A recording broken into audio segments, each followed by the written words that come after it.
Hello everyone! Welcome to my channel. Today we're going to dive into the basics of C programming and break down a simple but essential program step by step. I'll explain every single part of the code and why we use it, so don't worry if you're just starting out. We'll make it fun and easy to understand. Let's get started. Okay, so here's the first line.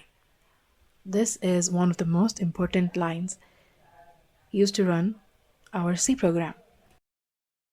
Include stdio.h. What does this mean? Hashtag include part is called preprocessor directive.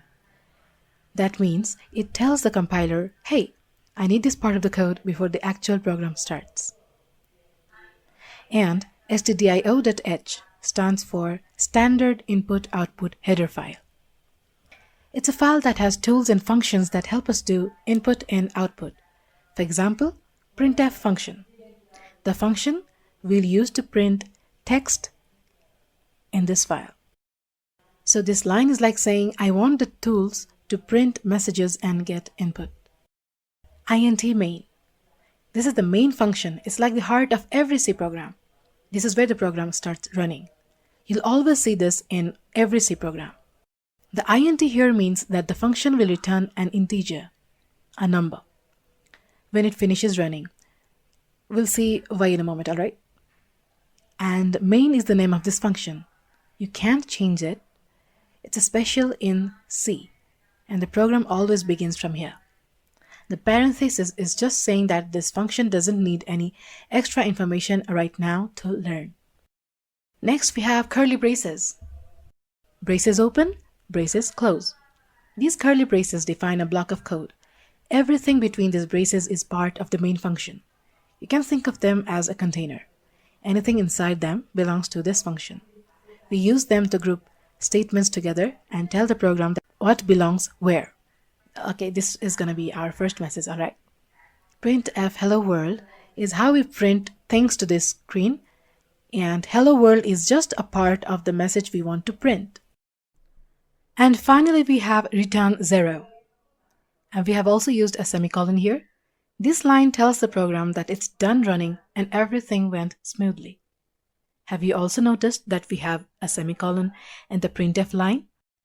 In C, the semicolon is used to mark the end of a statement, just like a full stop, period, at the end of a sentence in English. Without it, the compiler doesn't know where one command ends and another begins. C is a compiled language, so it needs clear structure.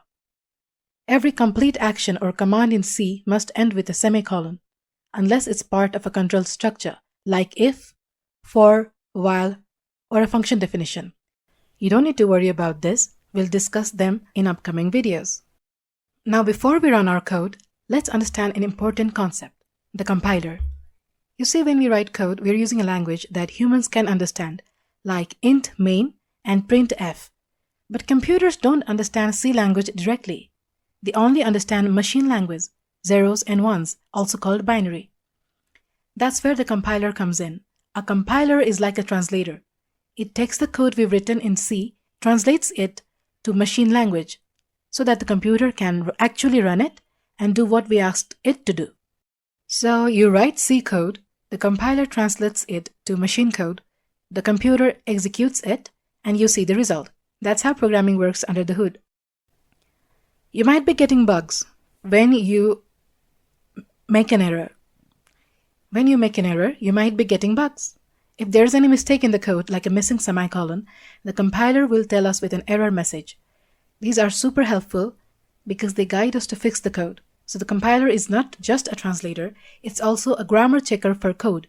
That's why we call a compiler translator as well as a debugging tool. And well, we have a time restriction as you checked out our video. The title says under 5 minutes. So I have to, wrap it up real quick. And I will see you in the next video. Bye-bye.